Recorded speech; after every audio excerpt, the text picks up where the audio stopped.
नमस्कार मेरे प्यारे बच्चों, क्या हालचाल है सबके। सब अच्छे होंगे और मैं उम्मीद कर रहा हूँ कि बहुत अच्छे से पढ़ाई लिखाई कर रहे होंगे। ठीक है, पढ़ाई लिखाई थोड़ी कंटिन्यूटी बनाओ, थोड़ी निरंतरता बनाओ, जिससे कि एक रेगुलर शेड्यूल बन सके। ठीक है, और तभी सफल हो पाओगे। भी एक दिन मेहनत कर लोगे फिर 5 दिन नहीं पढ़ रहे तो उससे कुछ भी नहीं हो पाएगा। तो किसी भी काम में अगर सफल होना है तो उसके लिए दो चीज़ें बहुत ज़रूरी हैं।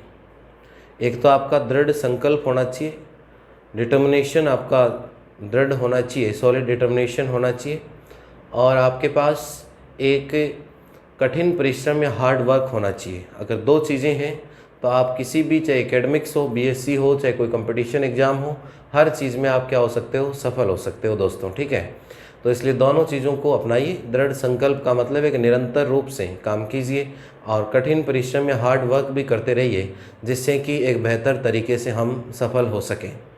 आपने सुना होगा कि सफलता का जो ताला है उसमें कितनी चाबियां लगती हैं? 2 चाबी लगती है। नॉर्मल जो ताले होते हैं उनमें कितनी चाबियां लगती हैं? 1। लेकिन सफलता रूपी ताले में 2 चाबियां लगती हैं। पहली चाबी होती है कठिन परिश्रम या हार्ड वर्क, और दूसरा होता है दृढ़ संकल्प या डिटर्मिनेशन। तो दोनों चीज़ें जब होंगी तभी आप सफल हो पाओगे। तो उम्मीद कर रहा हूँ कि वैसे ही बहुत समझदार हो, सारी भावनाओं को समझते हो आप लोग।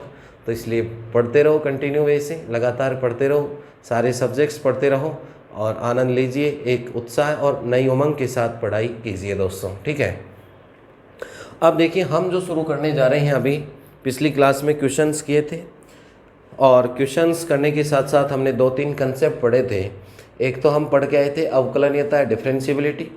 एक उसके बाद हमने पढ़ा था विश्लेषिक फलन या एनालिटिक फंक्शन, और एनालिटिक फंक्शन पढ़ने के साथ साथ हमने उसके बाद पढ़े थे कॉची-रीमान समीकरण या कॉची-रीमान इक्वेशंस। यही चीज़ें हम पढ़ के आए और इन पे आधारित हमने क्वेश्चंस भी किए और भी क्वेश्चंस आगे करने वाले हैं। इससे पहले देखिए एक चीज़ और सीख लेते हैं जो एग्जाम में कई बार डेरिवेशन या थ्योरम के रूप में पूछ लेता है। हम जो कॉची-रीमान समीकरण जो पढ़ के आए हैं, वो कॉची-रीमान समीकरण del u upon del x बराबर del v upon del y, या del u upon del y equal to minus del v upon del x के रूप में पढ़ के आए हैं। मतलब इसमें आ रहा है एक्स और वाई, जिसमें एक्स और वाई आता है उसे हम कहते हैं कार्तीय रूप या कार्टेशियन फॉर्म में पढ़ के आए हैं।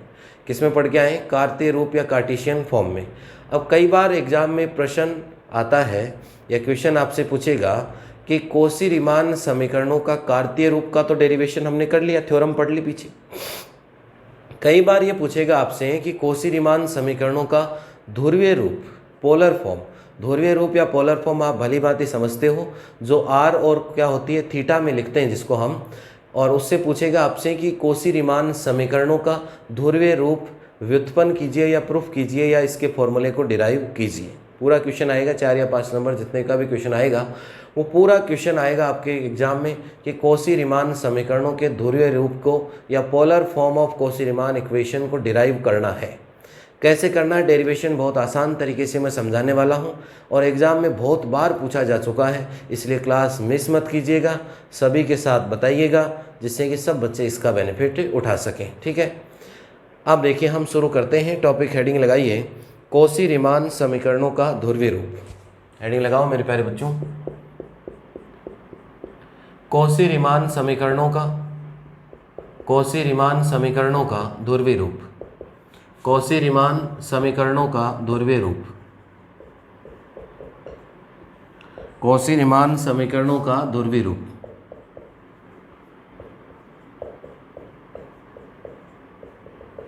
Polar form of Cauchy-Riemann equations. Polar form of Cauchy-Riemann equations. Polar form of Cauchy-Riemann equations. Polar form of Cauchy-Riemann equations.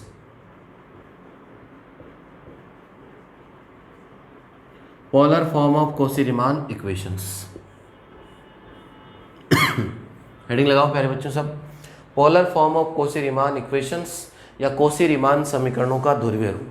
देखिए एक तो मैं यहाँ लिख रहा हूँ, एक बार नोट मत कीजिएगा, समझिएगा। कॉची-रीमान समीकरण हम पढ़ के आए del u upon del x equal to del v upon del y पढ़ के आए। दूसरा हम पढ़ के आए del u upon del y is equal to होता है minus del v upon del x. X और वाई के अंदर है ये। एक्स और वाई का मतलब ये कौन सी फॉर्म है, कार्तीय रूप या कार्टेशियन फॉर्म है। किसमें है प्यारे बच्चों, कार्तीय रूप या कार्टेशियन फॉर्म में कौशी-रीमान समीकरण या कौशी-रीमान इक्वेशन दे रखी है।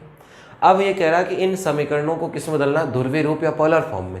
मतलब यही समीकरण कोई किसी में आर आना चाहिए, किसी में क्या आना चाहिए, थीटा आना चाहिए आपके पास, del u upon del r, del u upon del theta. इस प्रकार से समीकरण बनना चाहिए। कौन प्लस का होगा, कौन माइनस का होगा, वो तो सोल्व करने पे जब डेरिवेशन कंप्लीट सोल्व हो जाएगा उसके बाद हमें पता चल पाएगा। ठीक है, तो समझ गए होंगे कि काम क्या करने वाले हैं इसमें, ये बहुत इंपॉर्टेंट है। कई बार ऐसा करते जा रहे हैं, लास्ट में पता ये नहीं चल रहा है कहाँ ख़त्म हो रहा है, कहाँ शुरू हुए थे। इसलिए शुरुआत में उसकी थीम, जो भी चीज़ पढ़ रहे हैं उसकी थीम, उसकी समरी आपके दिमाग में रन या माइंड में चलनी चाहिए।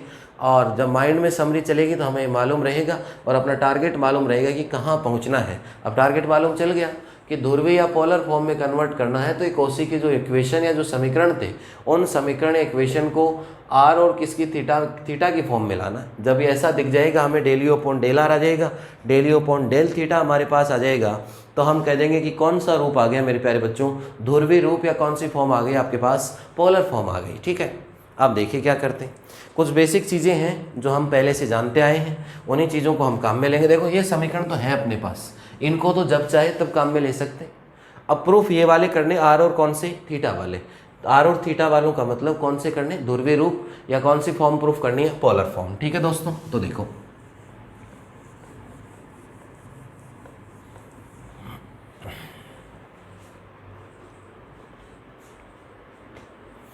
हम भली भांति जानते हैं कि किसी भी सवाल को जब कार्तीय से ध्रुवीय में बदलते हैं तो हम मैथ्स में भी काम में लेते हैं, फिजिक्स में भी ये चीज़ें काम में लेते आ रहे हैं कि x इक्वल टू कितना मान के चलते हैं, r cos theta, y equal to कितना मान के चलते हैं, r sine theta, r square equal to होता है x square plus y square, theta equal to होता है tan inverse y upon x. ये चीज़ें काम में लेके चलते हैं दोस्तों।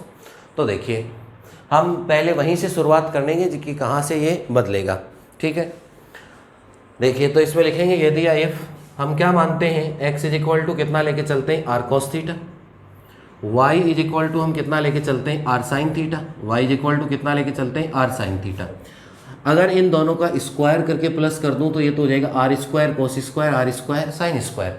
तो आर स्क्वायर कॉमन आ जाएगा, कोस स्क्वायर साइन स्क्वायर 1 हो जाएगा, और आर स्क्वायर बराबर हो जाएगा एक्स स्क्वायर प्लस कितना, वाई स्क्वायर। एक होता है अपने पास r square is equal to x square plus y square.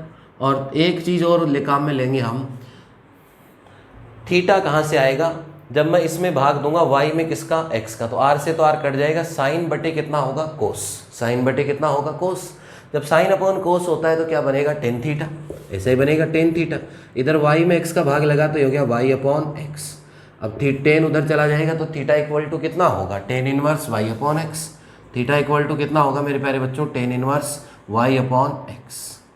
ये तो हम बेसिक चीज़ें जानते हैं कि जब किसी भी सवाल को कार्तीय रूप से या कार्टेशियन फॉर्म से हम कन्वर्जन चाहते हैं, कन्वर्जन किस में चाहते हैं अपन, ध्रुवीय रूप या पोलर फॉर्म में अगर हम कन्वर्जन चाहते हैं तो आपको ये बेसिक चीज़ें मालूम होनी चाहिए जो हमें सालों से करते आ रहे हैं। x equal to r cos theta होता है, y equal to r sine theta होता है, और r square equal to x square plus y square होता है, theta equal to tan inverse y upon x होता है। ठीक है, तो ये नोट कर लीजिए फर्स्ट में, इसके बाद आगे बताता हूँ। ये तो बेसिक चीज़ें कन्वर्जन की। अब यहाँ से देखिए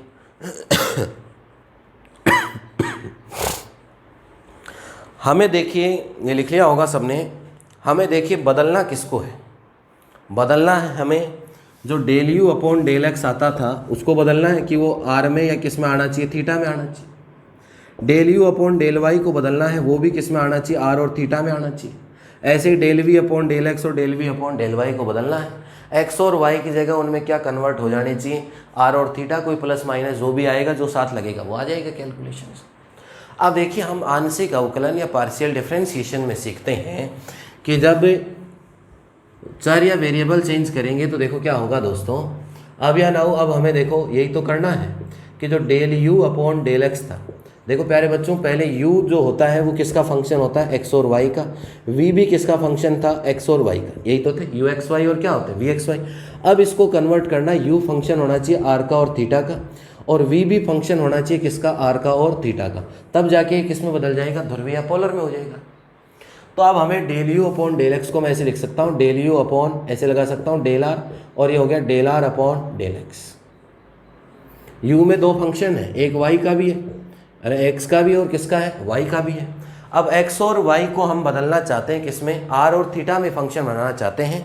तो एक बार तो यू को हम फंक्शन किसका मान रहे हैं, आर का, और एक बार इसको ऐसे लिख सकता हूँ del u upon del theta, और डेल थीटा अपॉन क्या हो गया, डेल एक्स। कोई फर्क नहीं पड़ रहा, आर आर यहाँ भी लगा रहे हैं, ऊपर भी लगा रहे हैं, तो कोई चेंज नहीं आ रहा चीज़ों में, ठीक है। अब देखिए भाई, हम बदलना चाहते हैं del u upon del x, आंशिक अवकलज है, दो का फंक्शन है, तो del u upon del r, और डेल आर अपॉन क्या लिख दिया इसको, डेल एक्स। यही है बने को, del u upon del theta, और डेल थीटा अपॉन क्या लिख दिया, डेल एक्स। ऐसे ही मुझे लिखना पड़ेगा किसको, del u upon del y को। Del u upon del y को क्या, आर का और थीटा का फंक्शन बनाना है, तो डेल आर अपॉन क्या हो जाएगा, डेल वाई, और प्लस डेल यू अपॉन कितना होगा, डेल थीटा, और ये हो जाएगा डेल थीटा अपॉन कितना हो जाएगा, डेल वाई। यही बनेगा आपके पास। लिख तो दिए मैंने, ये इनमें रखने के लिए भी तो होना चाहिए मटेरियल अपने पास। लिखने को तो मैं यू का लिखा वैसे वी के लिख दूंगा, इसमें किसको लगा दिया, आर को और थीटा के फंक्शन बनाने, तो दोनों में आर और क्या लगा दिया, थीटा लगा दिया। ये तो बहुत आसान चीज़ है लिखने में। Del u upon del r upon del x, del u upon del theta upon कितना, डेल एक्स। यहाँ देखिए del u upon del r upon del y, del u upon del theta upon कितना हो गया, डेल वाई हो गया आपके पास। ये तो आसान चीज़ है, ऐसे वी का लिख देंगे, आर को और थीटा को इंजेक्ट कराना, उसके अंदर लेके जाना है, लेकिन इनकी वैल्यू तो हो किसी की, तो ऐसे लिख के क्या करूँगा, चलो लो 4 लाइन में लिख दिया चारों को, फिर क्या करेंगे। इसलिए प्यारे बच्चों, पहले वैल्यू देखो, इसकी वैल्यू निकाल सकते हैं हम, एक तो del r upon del x की, कहाँ से आएगी, आर है मेरे पास, आर का किसके साथ कर लो, एक्स के साथ। Del r upon del y चाहिएगा, आर का किसके साथ, आंशिक अवकलन कर लो, वाई के साथ। ये चीज़ें तो लाओ पहले, ये वैल्यू तो लाओ, इनके मान तो लेके आओ, तब तो फॉर्मूला लिखने का बेनिफिट है। थीटा एक्स चाहिए, थीटा वाई चाहिए, तो यहाँ से मिलेगा थीटा का एक्स के साथ और थीटा का किसके साथ, वाई के साथ मिलेगा। तो कितनी चीज़ों की आवश्यकता होगी, 4 की। तो ये 4 बातें आप चाहो तो पहले सोल्व कर लो, या आप चाहो तो इनको साइड में दिखा सकते हो, यहाँ दिखा सकते हो, या आप चाहो तो ये फॉर्मूले लिखने से पहले इनको सोल्व कर सकते हो। भाई मैं अगर ये फॉर्मूले बिना लिखे आपके सामने सोल्व करता तो आप ये सोचते कि गुरुजी क्यों कर रहे हैं, उनको ज़बरदस्ती, कहीं ज़रूरत ही नहीं पड़ रही। लेकिन आगे इनकी ज़रूरत पड़नी है, आर का एक्स के साथ, आर का वाई के साथ, थीटा का एक्स के साथ और थीटा का वाई के साथ ज़रूरत पड़ने वाली है कि नहीं है पड़ने वाली। इसलिए पहले ये 4 काम कर लेता हूँ, उसके बाद फॉर्मूले लिख लो, चाहे पहले फॉर्मूले लिख के काम कर लो, लेकिन पहले एक समझदारी के हिसाब से पहले 4 काम कर लेता हूँ, आर का एक्स के साथ और आर का वाई के साथ, थीटा का एक्स के साथ और थीटा का वाई के साथ। पहले ये 4 काम कर लेता हूँ मैं, इसके बाद अपन आते हैं फॉर्मूले पे। ये तो मालूम चल गया कि क्योंकि इनकी ज़रूरत पड़ेगी फॉर्मूले में, इसलिए पहले ही सोल्व कर लेता हूँ, ठीक है। तो देखिए हम पहले इनको सोल्व कर लेते हैं और उसके बाद ये फॉर्मूला लिखूंगा तो और बेहतर रहेगा। रिप्रेजेंटेशन का तरीका है, रिप्रेजेंट करने का वे, ठीक है। अब देखिए अपने पास कितना है, आर स्क्वायर इक्वल टू कितना है, एक्स स्क्वायर प्लस कितना, वाई स्क्वायर। करना किसके साथ है, एक्स के साथ भी और वाई के साथ। तो यहाँ देखो एक्स के सापेक्ष आंशिक अवकलन करने पर, एक्स के सापेक्ष आंशिक अवकलन करने पर, partially differentiating with respect to x, अवकलन करने पर partially differentiating with respect to x, तो ये तो हो गया 2r, पहले तो पावर का, फिर r का del r upon del x is equal to x square का होगा 2x, जब x के साथ करता हूँ तो y अचर या कांस्टेंट, तो कितना हुआ 0। 2 से 2 कैंसिल हो गया मेरे दोस्तों, ये हो गया r डेल आर अपॉन कितना हो गया, डेल x, और या इसको उधर भेज सकता हूँ मैं, तो ये हो गया आपके पास x अपॉन कितना r। अब हम तो x से इनसे पीछा छुड़वाना चाह रहे हैं भाई, हम यही तो काम कर रहे हैं, ध्रुवीय रूप का मतलब x और y से तो पीछा छूट जाए और कौन आ जाए, r और थीटा। अब वैल्यू भी रखूंगा और फिर भी x में रखूंगा तो कोई फायदा हुआ क्या, नहीं हुआ। तो देखो अब क्या करें, इसमें x की वैल्यू है मेरे पास, उसको काम में ले लो। x की वैल्यू कितनी है, r cos थीटा, यहाँ से ले लिया r cos थीटा और नीचे कितना r, इससे कैंसिल हो गया तो रिजल्ट कितना आ गया, cos थीटा। समझ रहे बात को। तो del r upon del x जब वो फॉर्मूले लिखे थे, अभी उनमें जरूरत पड़ेगी तो कितना रखूंगा, कोस थीटा। तो कन्वर्ट हुआ कि नहीं हुआ, एक्स वाला कन्वर्ट थीटा में कन्वर्ट होना शुरू हुआ, हो गया। ऐसे ही हम वाई के सापेक्ष करेंगे इसका, वाई के सापेक्ष अवकलन करने पर, partially differentiating with respect to y, y के सापेक्ष आंशिक अवकलन करने पर, ठीक है, आंशिक लिख देना इसमें। वाई के साथ करूंगा तो देखो ये आएगा 2r वो आना del r upon del y, यहाँ एक्स का तो होगा नहीं 0 और 2y आएगा, तो कटने के बाद क्या आएगा देखो, ये आ जाएगा del r upon del y और ये बन जाएगा y अपॉन कितना होगा r, ये बनेगा बच्चों। y और x से तो पीछा ही छुड़वा रहे हैं अपन, तभी तो ध्रुवीय रूप आएगा। तो y की वैल्यू कितनी हो गई r साइन थीटा, तो ये हो गया आपके पास r साइन थीटा, नीचे कितना हो गया r से r कैंसिल हो गया, तो रिजल्ट कितना आया आपके पास साइन थीटा। ठीक है, अब यहाँ से देखो, अभी तक तो दो ही काम हुए, r का x के साथ और r का y के साथ, इनकी तो जरूरत पड़ेगी वहाँ काम में ले लेंगे अपन। अब किसका करना है, थीटा का x के साथ और थीटा का y के साथ, थीटा का x के साथ और थीटा का y के साथ करना है। तो देखो क्या करें, अब हम करने वाले हैं थीटा का x के साथ, तो कितना होगा del theta upon del x, या तो थीटा लिख दो दोबारा से, नहीं नहीं कोई बात नहीं है, तथा या एंड लगा के लिखो, थीटा इज इक्वल टू कितना है मेरे प्यारे बच्चों, tan inverse y upon x। ध्यान से समझना, कुछ भूल भी गए आंशिक अवकलन, तो देखो पहले x के सापेक्ष आंशिक अवकलन करूंगा, तो x के सापेक्ष आंशिक अवकलन करने पर, x के सापेक्ष आंशिक अवकलन करने पर या partially differentiating with respect to x अवकलन करने पर, ठीक है, x के साथ जब डिफरेंशिएशन करेंगे तो क्या बनेगा दोस्तों, डेल थीटा अपॉन कितना आएगा del x, del theta upon कितना होगा डेल x, x तो है इसमें तो होगा, लेकिन पहले किसका होगा टेन इनवर्स का, टेन इनवर्स कहता है 1/1 प्लस और साथ वाले का क्या होता है स्क्वायर, तो ये हो गया y अपॉन कितना हो गया x। अभी तक तो दोस्तों किसका हुआ टेन इनवर्स का ही हुआ, अब किसका करना y अपॉन x का, करना किसके साथ है x के साथ, तो मैं ऐसे लिख दूं, देखो समझना, ये y अपॉन x है, y इंटू क्या लिख दूं 1/x, करना किसके साथ है x के साथ, तो y तो कांस्टेंट है, तो कांस्टेंट तो ऐसा कैसा रहेगा गुणा में मल्टीप्लाई में, और 1/x का कितना होगा -1/x², तो ये तो हो गया y ऐसा का ऐसा और ये हो गया -1/x²। यहाँ से एलसीएम लेंगे, x² इधर आ जाएगा, ये ऊपर जाएगा, ऊपर जाके इस x² से क्या हो जाएगा कैंसिल, तो ये बच जाएगा -y/x² प्लस कितना होगा y²। अब हम तो चाह रहे थे बोले xy से पीछा छूट जाए, xy से पीछा छूट जाए, तो xy से पीछा देखो कैसे छूटेगा, ये हो जाएगा आपके पास डेल थीटा अपॉन कितना डेल x, माइनस तो लगा दो y कितना है मेरे दोस्तों r साइन थीटा, तो y तो हो गया आपके पास r साइन थीटा, नीचे वाला x² प्लस y² किसके बराबर है r² के, एक r से r कट गया, तो ये हो गया माइनस का साइन थीटा बटे कितना हो गया r। इसको आप दे सकते हो इक्वेशन नंबर फर्स्ट, इसको दे सकते हो सेकंड, क्योंकि ज़रूरत पड़ेगी इनकी आगे, इसको दे सकते हो इक्वेशन नंबर थर्ड, ठीक है। इसके बाद थीटा की आगे ज़रूरत पड़ेगी x के साथ, युवाब किसके साथ y के साथ, तो पुनः आगे y के सापेक्ष आंशिक अवकलन करने पर, y के सापेक्ष आंशिक अवकलन करने पर, ध्यान से समझो भी चीज़ों को, partially differentiating with respect to y, किसके साथ आंशिक अवकलन कर रहा हूँ y के साथ अवकलन कर रहा हूँ। देखो थीटा का क्या हो जाएगा डेल थीटा अपॉन कितना होगा del y is equal to, पहले टेन इनवर्स का होगा तो 1/1 प्लस टेन क्या कहता है साथ वाले का स्क्वायर, तो हो गया y अपॉन x, फिर इसके बाद y अपॉन x का होगा। अब इधर समझो देखो, y अपॉन x को ऐसे लिख दूं क्या 1/x इंटू वाई लिख सकता हूँ, करना किसके साथ है y के, तो ये तो कांस्टेंट है ऐसा कैसा, y का कितना हो गया 1, तो ये कितना आएगा 1/x, यहाँ से नीचे से x² एलसीएम आएगा, ऊपर जाएगा 1x से 1x कट जाएगा, तो रिजल्ट आएगा x अपॉन x² प्लस कितना आएगा y²। x y से तो पीछा छुड़वाना चाह रहे हैं, तभी तो कौन सा रूप बनेगा ध्रुवीय रूप या पोलर फॉर्म बनेगी। तो देखो x की वैल्यू क्या होती है दोस्तों r cos थीटा, और प्यारे बच्चों x² प्लस y² किसके बराबर है r² के बराबर है, तो यहाँ से देखिए ये तो हो गया r cos थीटा और x² कितना हो गया r², एक r कट गया, तो ये हो गया cos थीटा अपॉन कितना हो गया r, इक्वेशन नंबर कितनी हो गई 4। अब बेफिक्र वो वैल्यू पुट करो, सोल्व हो जाएगा, बस समझ रहे हो मेरी बात को। तो इन चीज़ों को नोट करो पहले, ये ज़रूरी है, तभी वो फॉर्मूले जो मैंने लिखे थे वो लिखने की आवश्यकता होगी या वो काम आएंगे, ऐसे तो लिखने से कोई फ़ायदा नहीं है। तो इक्वेशन फर्स्ट सेकंड थर्ड और फोर्थ नोट कीजिए दोस्तों।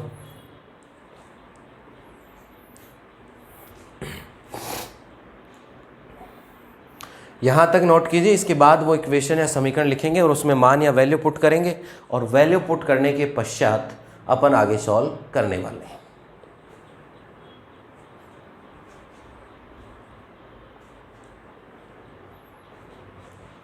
भली बात ही समझ आ रही होगी चीज़ें कि हम क्यों सोल्व करने जा रहे हैं और किस लिए कर रहे हैं।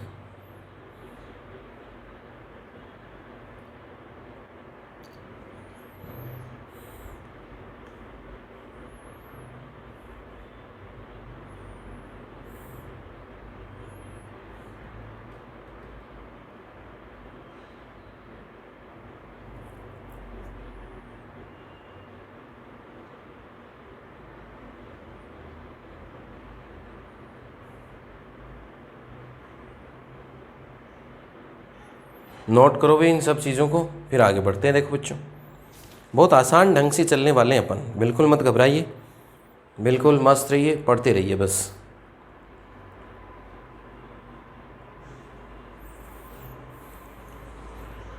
Del r upon del x note कर लिया होगा, del r upon del y note कर लिया होगा, del theta upon del x note कर लिया होगा, del theta upon del y note कर लिया होगा। समीकरण 1 2 3 4। अब काम तो वही करना है, कोसी वाले जो समीकरण पढ़ के आए थे उनको बदलना आर और थीटा में। तो अब लिखेंगे उनको, अब लिखने वाले हैं उनको, ठीक है। तो देखो क्या लिखेंगे उन समीकरण इक्वेशन को। अब या नाउ अब हम लेके चलेंगे एक एक चीज़ को। डेल यू अपॉन क्या लिखने वाला हूँ, del x is equal to del u upon del x में क्या आएगा, आर और थीटा लगाना भी, आर ये तो आर लगा दिया, और एक बार ये यू को फंक्शन बनाना किसका, थीटा का। अरे पहले यू फंक्शन होता था एक्स और वाई का, अब यू को फंक्शन बनाना आर और थीटा का। तो ये हो गया डेल थीटा अपॉन कितना हो गया, डेल एक्स। समझ गई बात को। ऐसे ही del u upon del y की जरूरत पड़ेगी, तो वो हो जाएगा del u upon del r, यहाँ भी आर लगा लो और वाई लगा दो, थीटा का ही बनाना है तो थीटा, और ये हो गया del theta upon del y. समझ रहे हो बात को। ऐसे ही वी का काम करना है, ऐसे ही किसका काम करना, वी का। तो del v upon del y, या एक्स कर लो पहले, डेल वी अपॉन क्या हो गया, डेल एक्स। वी में भी वही दो का फंक्शन बनाना है, आर का और किसका बनाना है, थीटा का। तो ये थीटा आ गया और ये हो गया डेल थीटा अपॉन कितना, डेल एक्स। ऐसे ही वी में वाई वाले की भी जरूरत होगी, चार ही तो होते हैं कोसी रीमान में। तो ये हो गया del v upon del r upon del y, और प्लस कितना होगा, del v upon del theta, और डेल थीटा अपॉन कितना होगा, डेल वाई। अब ये फॉर्मूले लिखने का फायदा है क्योंकि समीकरण 1 2 3 और 4 से हमारे पास वैल्यू है, तो मैं वैल्यू रखूंगा। देखो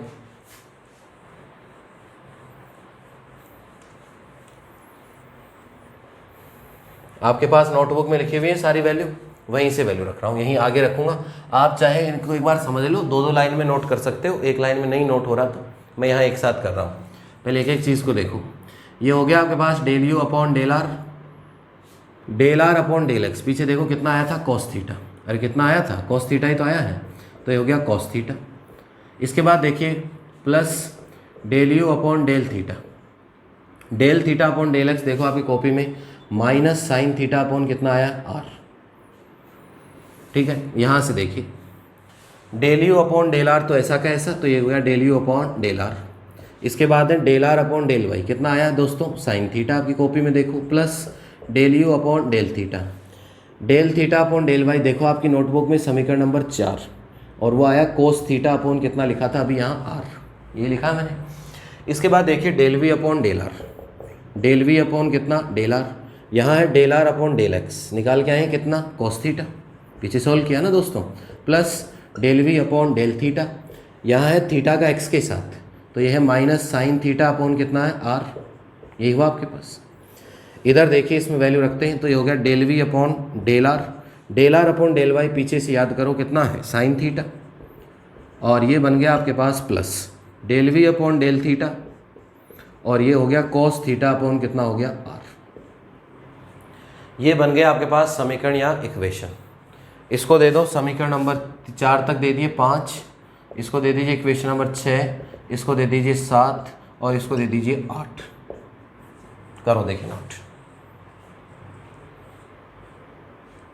समीकरण 5 6 और 7। अब समझने में कोई दुविधा नहीं होनी चाहिए भी किसी के भी, क्योंकि सारी वैल्यू पीछे मैं सोल्व कर चुका। क्यों सोल्व करी, क्योंकि यहाँ ज़रूरत पड़ेगी जब हम वेरिएबल चेंज करेंगे तो।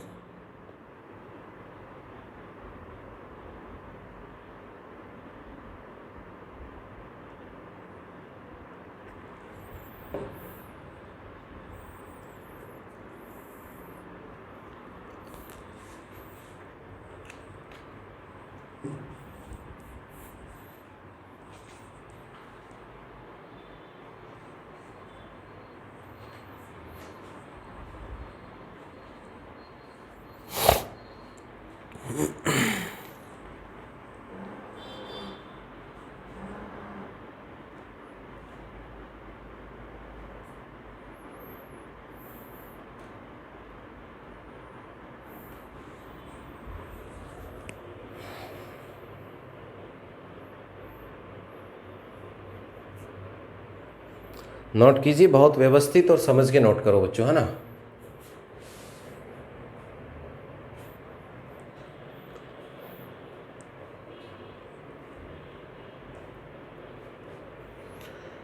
अब देखिए, हम पहले वाले कॉसी रीमान तो जानते हैं, वो तो जानते ही हैं, del u upon del x, del u v upon del y वाले, तो उनको तो काम में ले सकते हैं। हमें तो अब आर और थीटा वाले बनाने।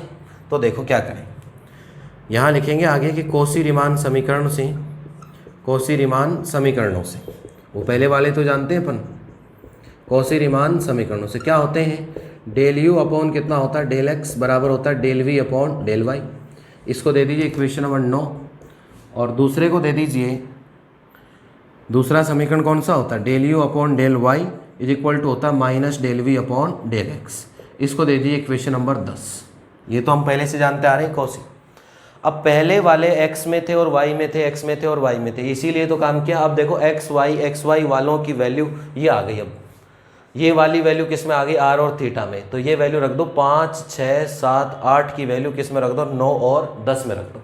5, 6, 7, 8 की वैल्यू किस में रख देंगे, 9 और 10 में। यही काम करना है। देखो दोस्तों,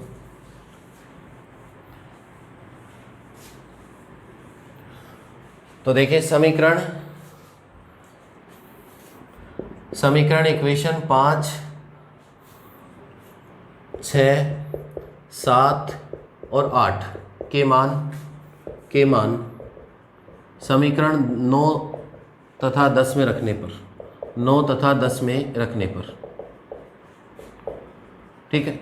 putting values of equation 5th, 6th, 7th, 8th in equation 9 and 10। Putting value of equation 5th, 6th, 7th, 8th in equation 9 and 10। रख दो value, del u upon del x, ये रहा, इसकी वैल्यू यहाँ से आपके पास। तो यहाँ से देखो क्या बनेगा अपने पास, इसकी जगह ये वैल्यू रखी जाएगी, तो del u upon del r into कितना हो गया, कॉस थीटा। देखो ऐसे लिख देता हूँ इस कॉस थीटा को पहले, तो हो गया cos theta del u upon कितना हो गया आपके पास, डेल आर, कोई फर्क नहीं पड़ रहा। ये हो गया माइनस का साइन थीटा अपॉन आर, और ये हो गया del u upon del theta, यही बना। इसके बराबर में है del v upon del y, ये रहा del v upon del y. यहाँ से ये वैल्यू रखनी है बराबर में, तो कितना है इसके बराबर में, देखो साइन थीटा, और ये हो गया del v upon del r plus cos theta upon r, ये हो गया कॉस थीटा अपॉन आर, और यहाँ से हो गया del v upon del theta, del v upon del theta. एक इक्वेशन तो ये आ गई, इसको दे दो 10 के बाद क्या दे दो 11। इस बार इसमें भी तो वैल्यू रखनी है, del u upon del y, ये रहा del u upon del y, यहाँ से वैल्यू रखनी है। तो देखो क्या समीकरण बनेगा आपके पास, sine theta del u upon del r, ये पहले लिख रहा हूँ, बाद में भी कोई फर्क नहीं है, डेल यू अपॉन कितना हो गया डेल आर। यहाँ से देखो बच्चों, ये हो गया कॉस थीटा अपॉन आर, और ये हो गया del u upon del theta, यही बना आपके पास। इसके बाद हम माइनस से और गुणा करना है del v upon del x, del v upon del x ये रहा, और इसको किससे गुणा करना है, माइनस से। तो माइनस से गुणा करेंगे तो हो जाएगा माइनस का cos theta del v upon del r, ये माइनस माइनस प्लस हो जाएगा, और प्लस का हो जाएगा साइन थीटा अपॉन आर, और ये हो गया del v upon del theta, equation number 12। ये 10 तक नोट कर लो सब, इसके बाद बात करते हैं आगे।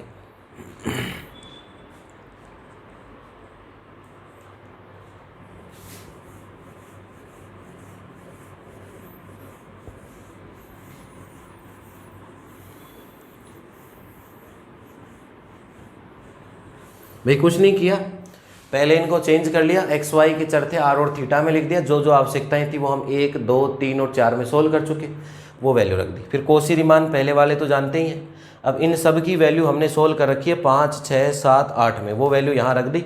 यहाँ रखने से ये 2 समीकरण मिल गए। अब इसमें कहीं भी एक्स वाई नज़र आ रहा है क्या, नहीं आ रहा, तो ये कौन सा रूप नज़र आने लग गया, ध्रुवीय रूप आने लग गया। लेकिन इतना बड़ा थोड़ी करेंगे इसको सोल्व करना पड़ेगा। तो देखो सोल्व करेंगे, इनको क्या करेंगे, सोल्व।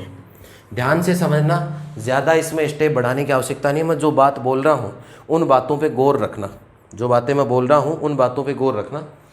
एक बार तो क्या करना, आपका जो समीकरण 11 है इसको गुणा करना कोस थीटा से, और जो समीकरण 12 है, जो इक्वेशन 12 आपकी समीकरण इक्वेशन 12 नंबर है, इसको गुणा करना है साइन थीटा से, और क्या करना है, इनको प्लस करना है। क्यों कर रहा हूँ देखो, इसको जैसे ही कोस से करूँगा कोस स्क्वायर, अगले को साइन से करूँगा साइन स्क्वायर, दोनों को प्लस करूँगा तो ये तो आ जाएगा कॉमन, ये हो जाएगा कोस स्क्वायर साइन स्क्वायर कितना 1। अरे भाई ऐसा ही तो होगा, देखो कोस स्क्वायर थीटा और इसका कितना हो जाएगा, साइन से करूँगा साइन स्क्वायर थीटा, दोनों को प्लस कर लिया तो ये कॉमन आ गया, डेल यू अपॉन कितना डेल आर, तो ये कितना हो गया 1 हो गया, तो ये हट जाएगा आपके पास, ये लो इतना ही बचेगा। तो देखो ये एक एक 1 कर करके दिखाने की आवश्यकता नहीं है, समझदार हो। कोस और कोस कोस स्क्वायर, साइन और साइन साइन स्क्वायर, प्लस करना है तो ये कोस स्क्वायर साइन स्क्वायर कितना हो गया, del u upon del r बचेगा यहाँ से। इसको गुणा किया कोस से तो हो गया कोस थीटा साइन थीटा, इसको गुणा किया साइन से तो sign theta cos theta, plus करना, लेकिन एक माइनस का एक प्लस का कट गए, कुछ नहीं बचा बराबर।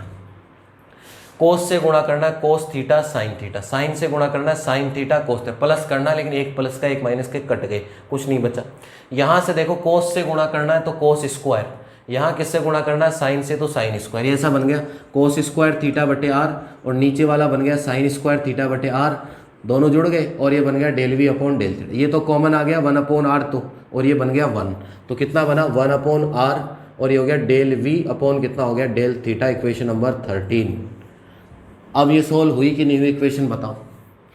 तो ये कोसी रीमान समीकरण आ गया कौन से रूप में, ध्रुवीय रूप में। पहले आ रहा था u x v y v x आ रहे थे, अब किस में आ गया आर, और किस में आ गया थीटा में, एक समीकरण आ गया कोसी रीमान। दूसरा लाने के लिए क्या करें, दूसरा लाने के लिए क्या करें, दूसरा लाने के लिए इससे उल्टा काम कर लो, दूसरा आ जाएगा, सॉल्व कर लो इन दो को, इसको तो कर लो साइन से, इसको कर लो कोस से, प्लस की जगह क्या कर लो माइनस।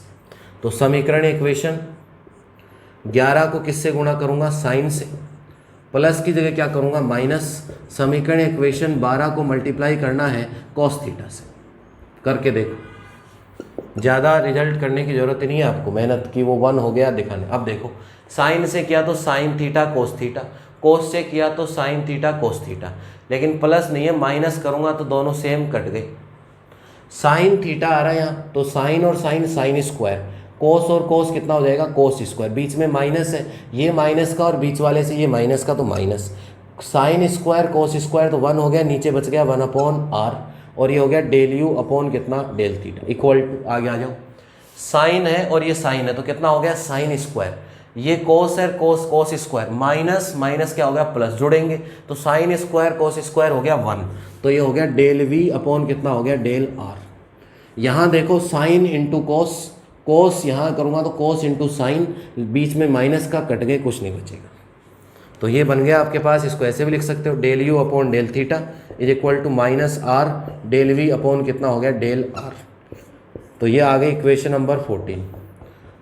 पहले यही समीकरण किस में थे, एक्स और वाई में, अब किस में आ गए आर और थीटा में। तो ये जो समीकरण नंबर इक्वेशन नंबर 13 और 14, 13 नंबर और 14 नंबर जो समीकरण है, इन्हीं को हम क्या कहते हैं, कोसी रीमान समीकरणों का ध्रुवीय रूप। तो नीचे एक लाइन लिख देना, मैं यहाँ लिख रहा हूँ कि समीकरण 13 तथा 14 को, समीकरण 13 एंड 14, 13 तथा 14 को ही कोसी रीमान समीकरणों का, कोसी रीमान समीकरणों का, कोसी रीमान समीकरणों का ध्रुवीय रूप कहते हैं, ध्रुवीय रूप कहते हैं। Equation 13 and 14 is known as polar form of Cauchy Riemann equations, polar form of Cauchy Riemann equations. Equation 13 and 14 is known as polar form of Cauchy Riemann equations. ये नोट कर लो, यही एग्जाम में पूरा बड़ा सवाल पूछ लेता है, नोट कर लो सभी, बहुत इंपॉर्टेंट है, पूरे के पूरे नंबर आ जाएंगे, एक क्वेश्चन सॉल्व हो जाएगा।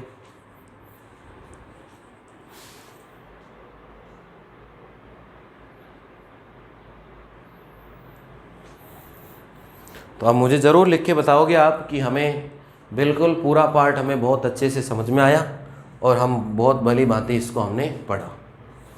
एक भी चीज़ याद करने की नहीं है, शुरुआत में इक्वेशन फर्स्ट सेकंड थर्ड मैंने क्यों सोल्व किए वो आपको समझ में आ गया होगा, क्योंकि 5 6 7 में वैल्यू रखनी पड़ेगी। और वैल्यू रखने के लिए फिर पुराने वाले कोसी काम में ले लिए, उनकी वैल्यू रख दी तो ये आर और थीटा में बदल गए। अब इनको सोल्व करके 2 इक्वेशन निकालनी थी, एक बार कोस से गुणा कर लो, एक बार साइन से प्लस कर लो, एक बार उल्टा कर लो, प्लस की जगह माइनस कर लो, तो दूसरा पार्ट सोल्व हो जाएगा, बस काम खत्म। ये तो इस प्रकार से पढ़ते रहो बच्चों और मेहनत करते रहो लगातार। मिलते हैं अगली क्लासेज में, इसको अच्छे से नोट कर लीजिए, दोबारा से घर पे सोल्व कीजिएगा, समझिएगा, एक बार इंपॉर्टेंट क्वेश्चन है। ठीक है, धन्यवाद, मिलते हैं अगली क्लास में।